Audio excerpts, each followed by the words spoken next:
അടുത്തതായി ലോകമെമ്പാടുമുള്ള ദശലക്ഷക്കണക്കിന് ആളുകൾ ആഘോഷിക്കുന്ന ഒരു വലിയ വിശേഷത്തെക്കുറിച്ചാണ് നമ്മൾ ലോകയിൽ ഇനി കാണാൻ പോകുന്നത്. ലോകം മുഴുവൻ ഇപ്പോൾ ഒരു പുത്തൻ വർഷത്തെ വരവേൽക്കാനുള്ള തയ്യാറെടുപ്പിലാണ്.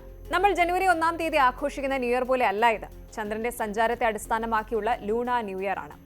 ചൈനീസ് സോഡിയാക് പ്രകാരം ഓരോ വർഷവും ഓരോ മൃഗങ്ങളുടെ പേരാണ് നൽകുക. എന്നാൽ ഇത്തവണ വരുന്നത് വെറും ഒരു വർഷമല്ല, 60 വർഷത്തിലൊരിക്കൽ മാത്രം എത്തുന്ന year of the fire horse ആണ്.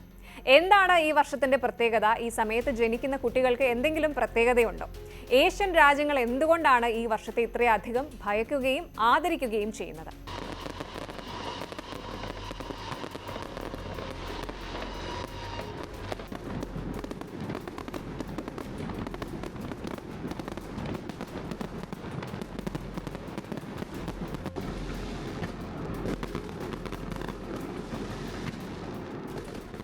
ആദ്യം തന്നെ എന്താണ് ഈ ലൂണ ന്യൂ ഇയർ എന്ന് ലളിതമായി പറയാം. നമ്മൾ സാധാരണ ഉപയോഗിക്കുന്ന ഗ്രിഗോറിയൻ കലണ്ടറിന് പകരം ചന്ദ്രന്റെ കലണ്ടർ, ലൂണ കലണ്ടർ പിന്തുടരുന്നവർ ആഘോഷിക്കുന്ന പുതുവർഷമാണിത്.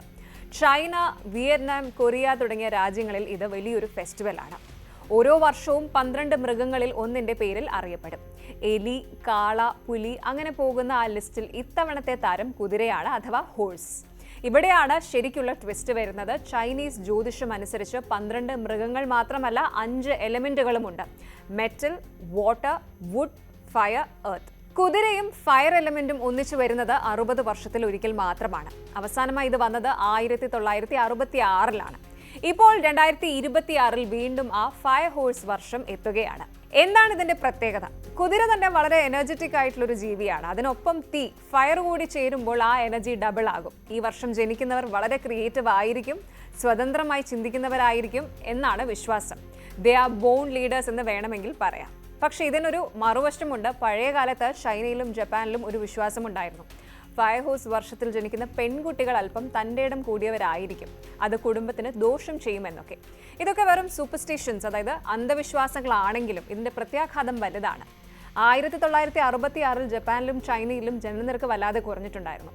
ആളുകൾ ഈ വർഷം കുഞ്ഞുങ്ങൾ ജനിക്കുന്നത് ഒഴിവാക്കാൻ ശ്രമിച്ചു. എന്നാൽ ആധുനിക കാലത്ത് ഈ ചിന്താഗതി മാറുകയാണ്. ഇന്നത്തെ ജനറേഷൻ ഇതിനെ ഒരു പോസിറ്റീവ് എനർജി ആയിട്ടാണ് കാണുന്നത്.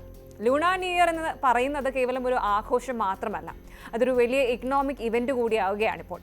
ലക്ഷക്കണക്കിന് ആളുകൾ ചൈനയുടെ വിവിധ ഭാഗങ്ങളിൽ നിന്നും ലോകത്തിന്റെ പല കോണുകളിൽ നിന്നും തങ്ങളുടെ നാട്ടിലേക്ക് യാത്ര ചെയ്യുന്നു. ഷോപ്പിംഗ്, ഗിഫ്റ്റുകൾ, വിരുന്ന്, അങ്ങനെ വിപണിയിൽ കോടിക്കണക്കിന് ഡോളറിന്റെ ബിസിനസ് ഈ ദിവസങ്ങളിൽ നടക്കുന്നു.